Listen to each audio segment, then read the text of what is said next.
Elena Martinez cleaned the same office building for 17 years. 4:30 every morning. Same squeaky cart. Same invisible existence. She scrubbed the floors where million-dollar deals were made, emptied the trash of executives who never learned her name. And on a Tuesday in September, they fired her. Laughed at her. Threw her out like garbage. They thought that was the end of the story. But what they didn't know was that the biggest business deal in the company's history was about to close, and the woman they tossed aside wasn't just a cleaner. She was the mother of the man about to take over everything they thought they controlled. But by the time they found out, it was already too late. Before we dive deeper into this story, let us know in the comments where you're watching from. We'd love to hear from you.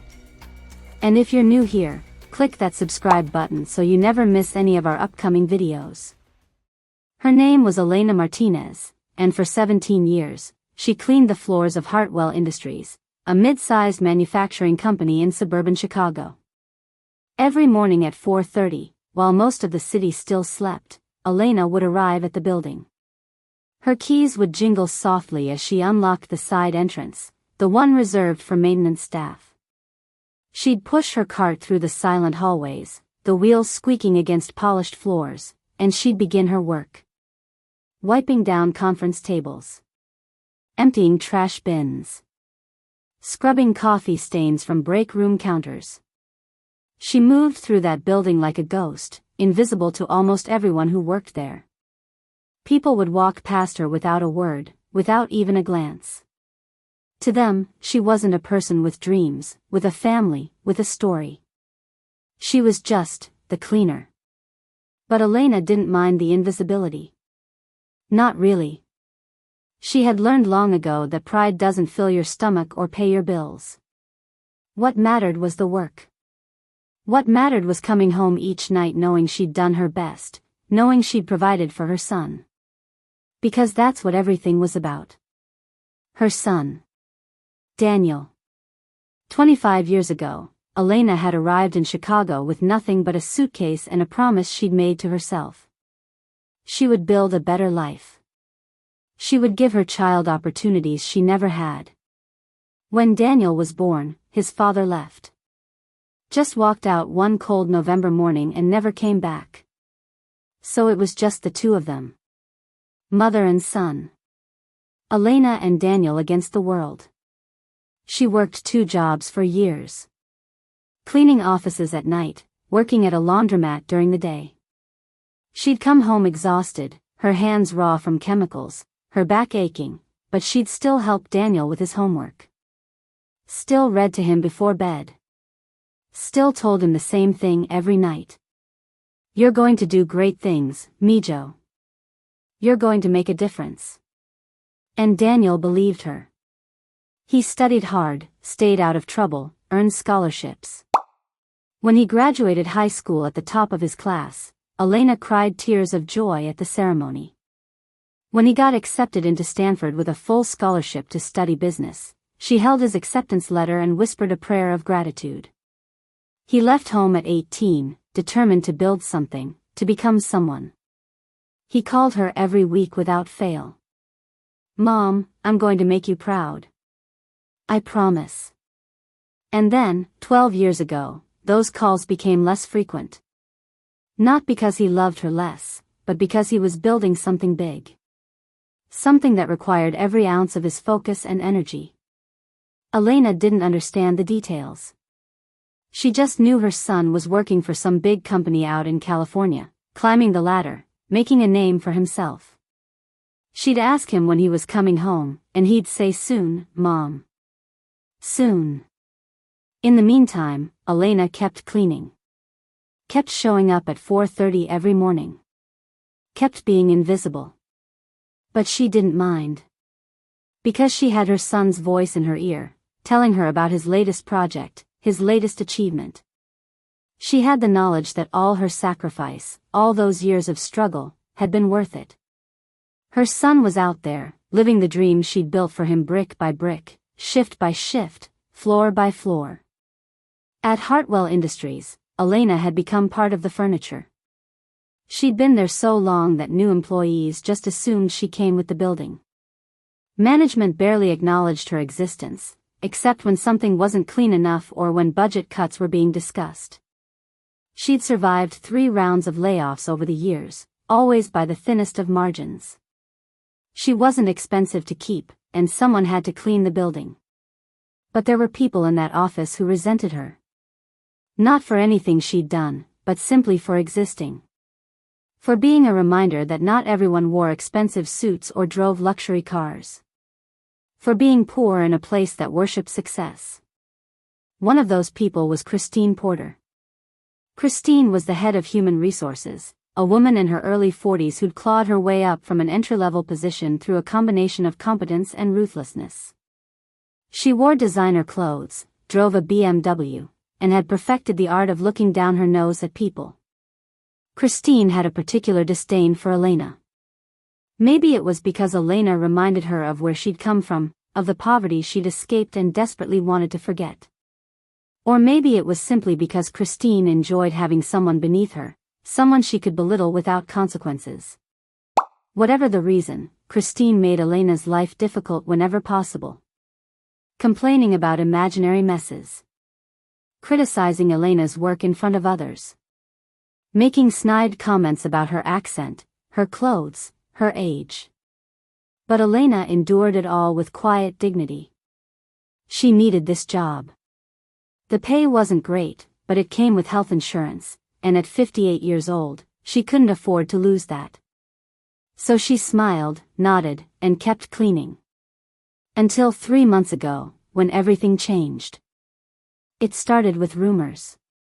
Whispers in the break room, hushed conversations behind closed doors.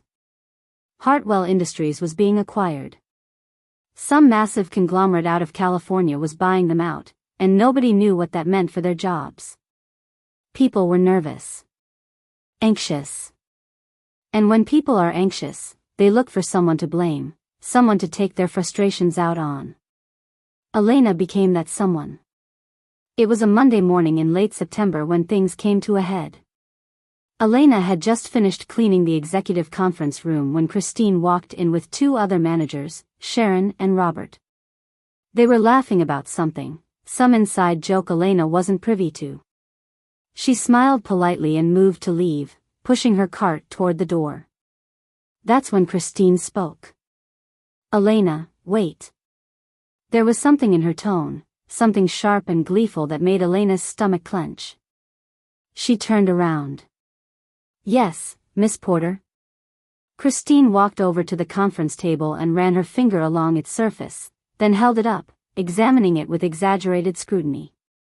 "This table is filthy. I can see dust everywhere.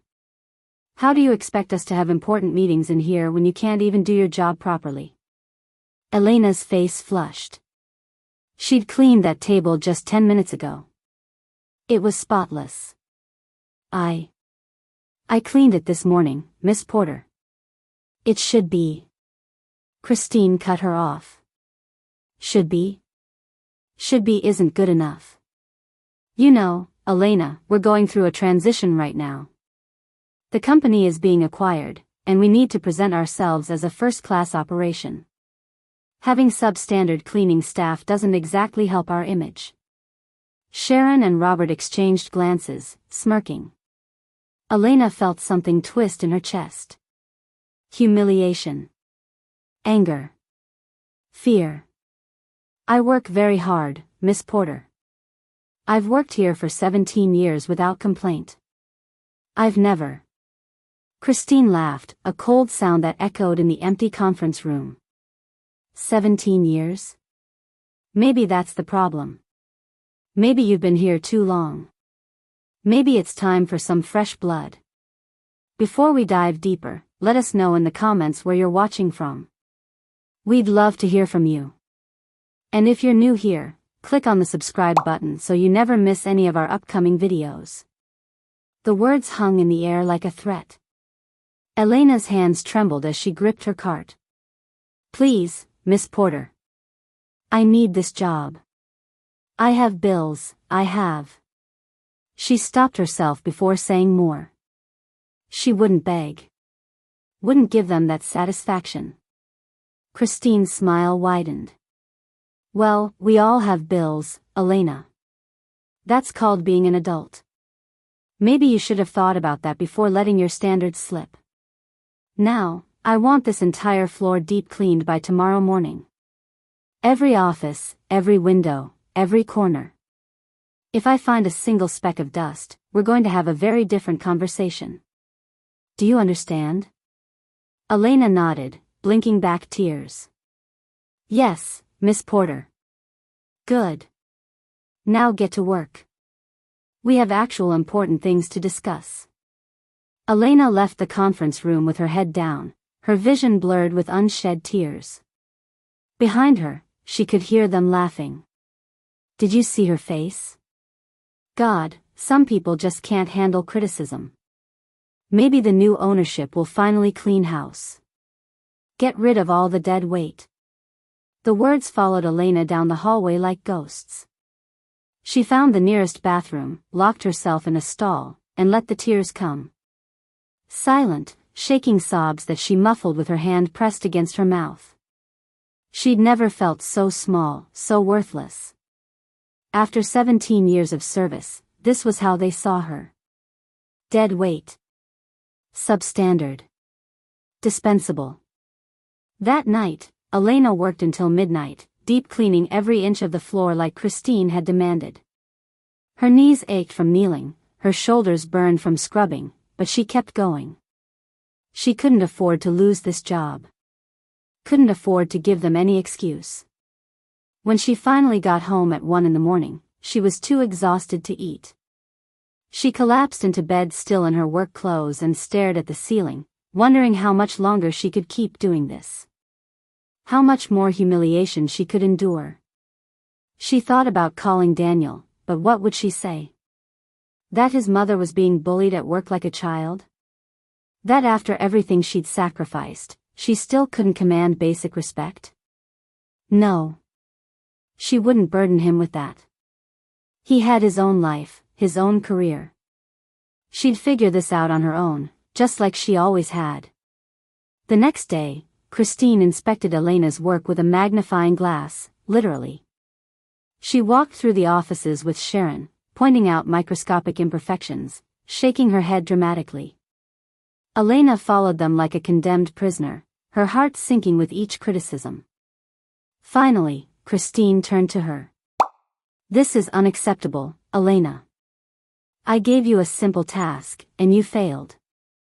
I think it's time we discuss your future here. Elena's mouth went dry. Please, Miss Porter. I'll do better. I can stay late again tonight, I can. Christine held up a hand. That won't be necessary. I've already spoken with the operations director. We've decided that with the upcoming transition, we need to make some staffing changes. Effective immediately, your services are no longer required. The words didn't register at first. Elena just stared at Christine, confused. I don't understand. Are you firing me? Christine's smile was almost sympathetic. Almost. We're letting you go, yes. You'll receive 2 weeks severance pay, which is quite generous considering your performance issues. Security will escort you out. You have 15 minutes to clear your locker. The world tilted. Elena felt like she was falling, even though she was standing perfectly still. 17 years. 17 years of early mornings and late nights, of aching joints and chemical-burned hands, of swallowing her pride and accepting invisibility. And this was how it ended. With Christine's fake sympathy and 15 minutes to pack up her life.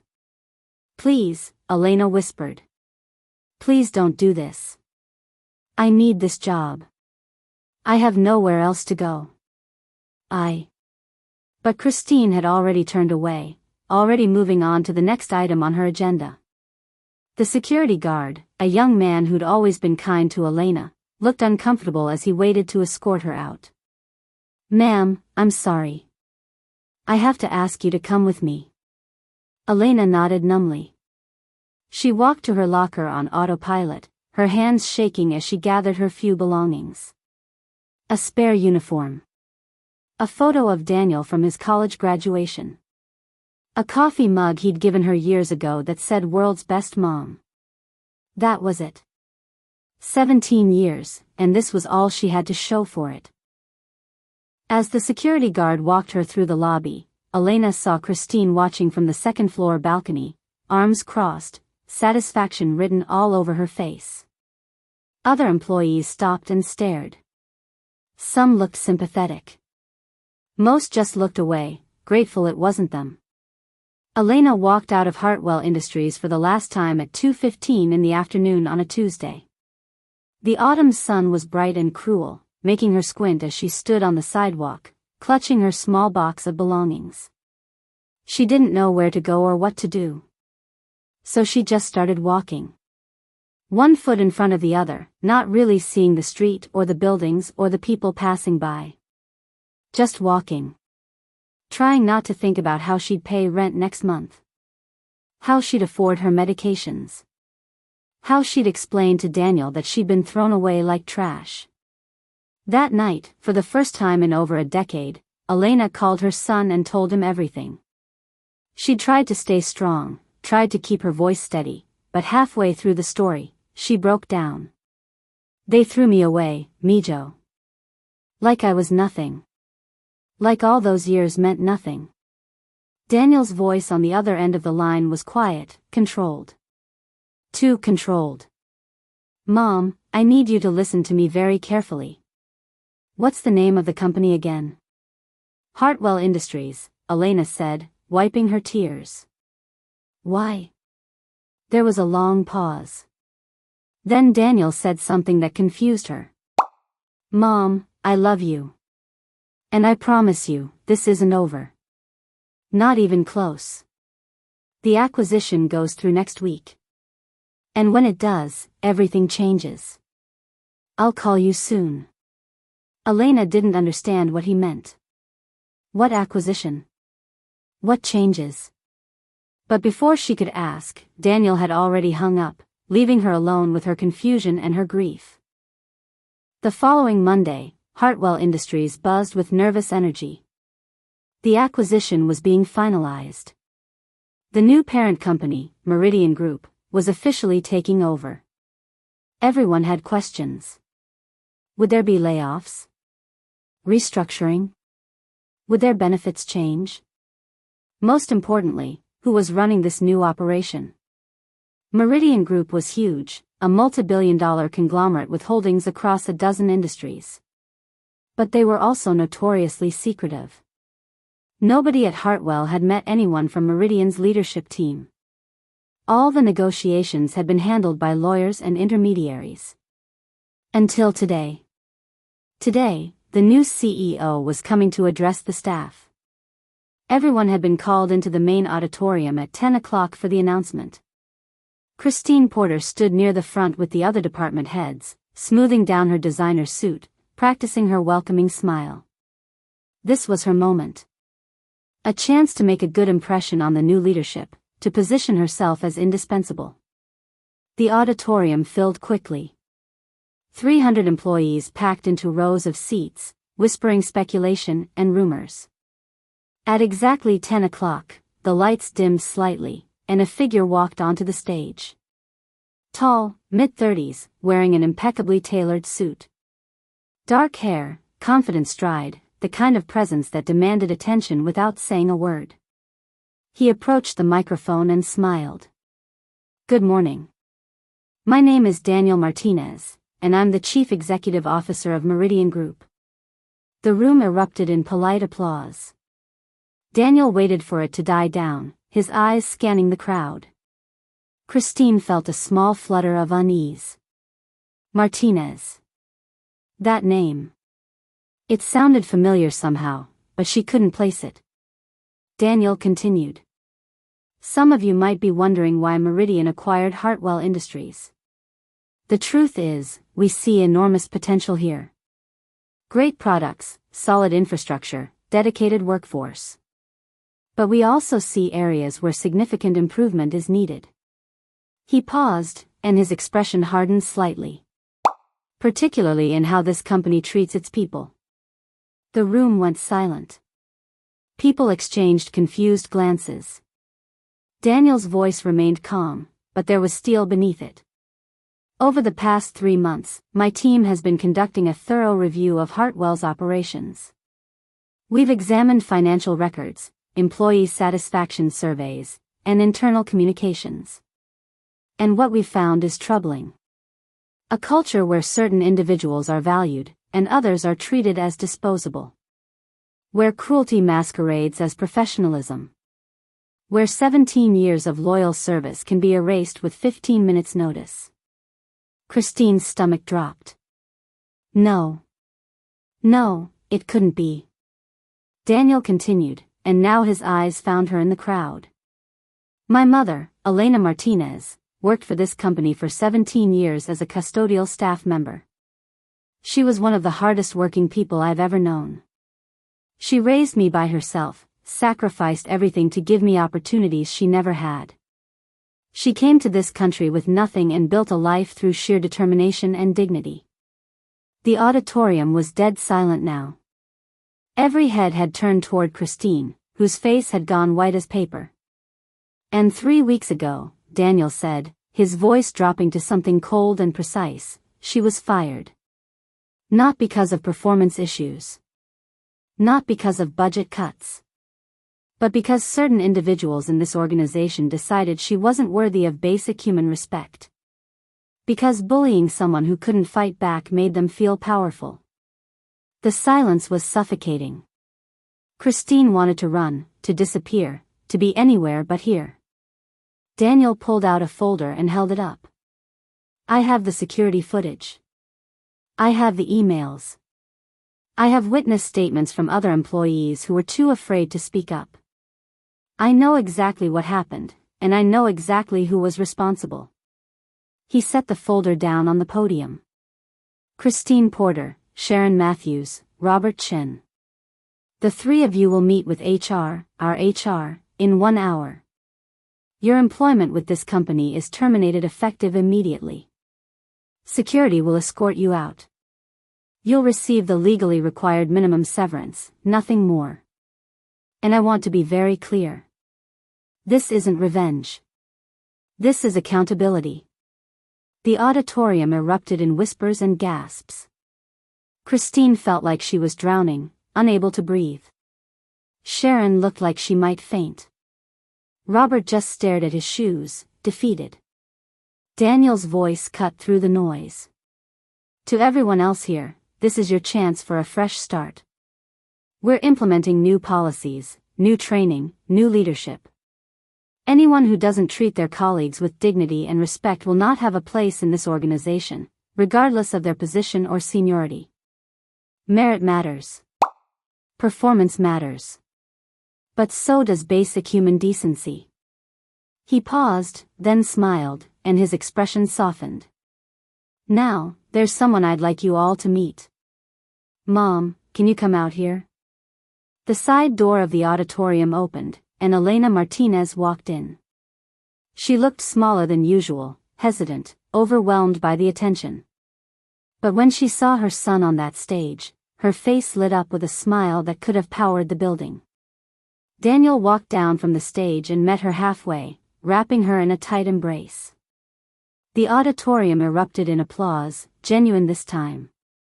People stood, clapping and cheering. Not because they were ordered to, but because the story had touched something deep inside them. The idea that justice still existed. That kindness still mattered. That the invisible people who held the world together might finally be seen. Daniel turned back to the microphone with his arm around his mother's shoulders. This woman, he said, his voice thick with emotion, taught me that success isn't measured by what you achieve, but by how you treat people when you have nothing to gain from being kind. She cleaned floors so I could walk across stages. She worked nights so I could dream big. And every person in this organization, from the executive suite to the maintenance closet, deserves that same respect and dignity. Elena wiped tears from her cheeks. She looked out at the sea of faces, and for the first time in 17 years, she wasn't invisible. She was seen. She was valued. She mattered. After the assembly, Elena sat in what used to be Christine Porter's office. Daniel had insisted she take it, at least temporarily. She'd protested, saying she didn't want a fancy office, but he'd simply smiled and said, "Mom, you've earned it. Trust me."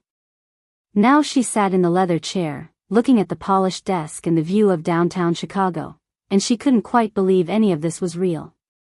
There was a knock on the door. "Come in," Elena said hesitantly. A young woman entered, one of the administrative assistants Elena had seen around the building over the years. Her name tag said Jennifer. She was holding a bouquet of flowers. "Mrs. Martinez, I just wanted to say thank you." Elena blinked in surprise. "Thank you? For what, honey?" Jennifer's eyes were red, like she'd been crying. "For everything.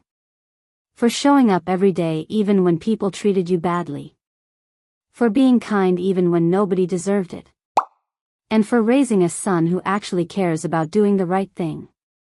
She set the flowers on the desk. "I've worked here for 5 years, and Christine made my life miserable. I was too scared to report her because I thought nobody would believe me. But you changed everything." Elena stood and hugged Jennifer, this young woman she'd passed in the hallways 100 times but never really known. "They're just people, Mijo. Everyone deserves kindness. Everyone." Jennifer nodded and left, and Elena sat back down, staring at the flowers. Over the next hour, more people came. The receptionist who'd always smiled at her in the mornings. The IT guy who'd once fixed her ancient phone for free. The accountant who'd slipped her gift cards at Christmas. One by one, they came to thank her, to apologize for not standing up for her, to celebrate her vindication. And Elena, who'd been invisible for so long, finally understood what her son had meant. This isn't revenge. This is something better. This is change. 6 months later, Elena Martinez no longer cleaned floors at Hartwell Industries. She now worked as the company's director of employee relations, a position Daniel had created specifically for her. Her job was to make sure every single person in the organization, from the CEO to the newest hire, felt valued and respected. She walked the hallways with a clipboard and a warm smile, stopping to chat with workers, listening to concerns, solving problems. And people loved her. Not because she was the CEO's mother, but because she genuinely cared. Because she remembered what it felt like to be invisible, and she was determined that nobody else would ever feel that way again. Hartwell Industries transformed under Meridian's leadership. Employee satisfaction scores skyrocketed. Productivity increased. People actually wanted to come to work. The company that had once been known for its toxic culture became a model for how businesses should treat their workforce. Daniel still visited regularly, and whenever he did, he made a point of having lunch with his mother in the company cafeteria. They'd sit together, talking and laughing, and employees would watch them with genuine affection. One afternoon, as they sat eating sandwiches, Elena squeezed her son's hand. "You know, I used to pray that you'd be successful. That you'd make something of yourself." Daniel smiled. And I was praying for the wrong thing," Elena said softly. "I should have been praying that you'd be good. That you'd use whatever success you found to help people.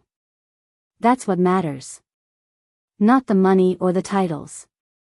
The kindness." Daniel's eyes glistened with tears. "You taught me that, Mom. Everything I am, everything I believe in, I learned from watching you. Even when the world treated you like you didn't matter, you never stopped being kind. You never stopped working hard. You never stopped believing that things could get better. That's not weakness. That's the strongest thing in the world."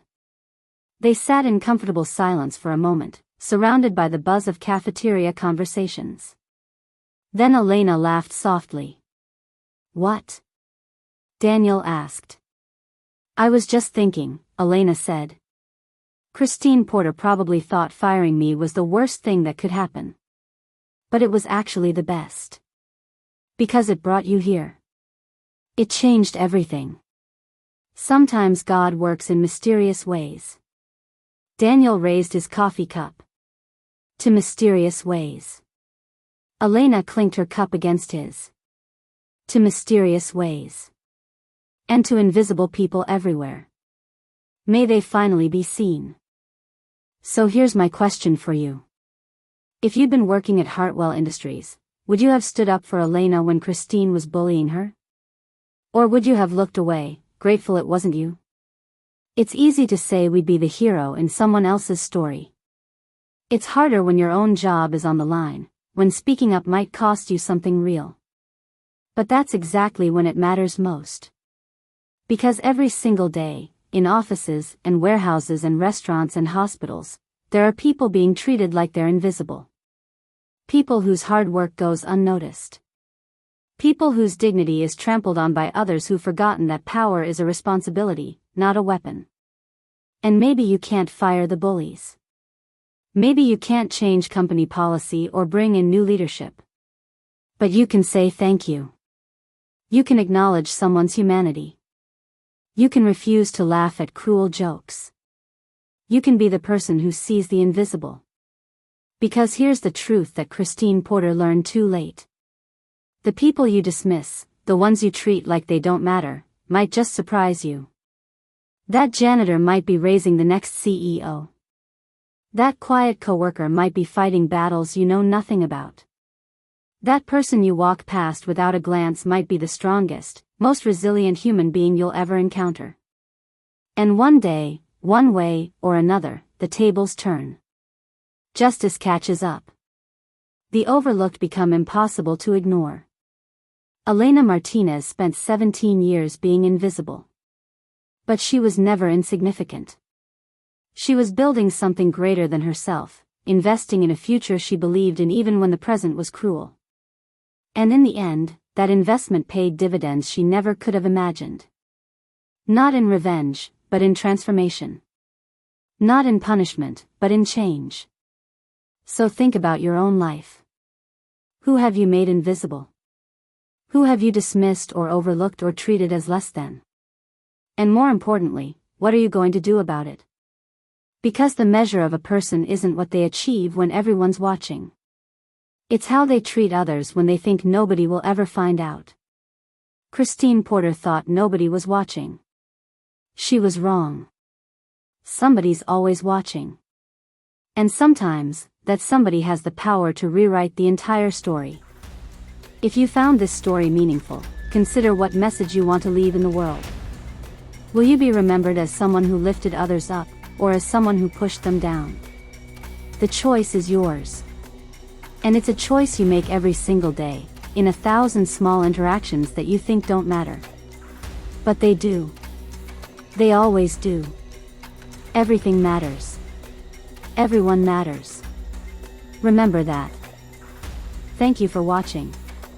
And if this story resonated with you, kindly like, subscribe and share to others so they can learn the valuable lesson of treating people right. See you on the next story.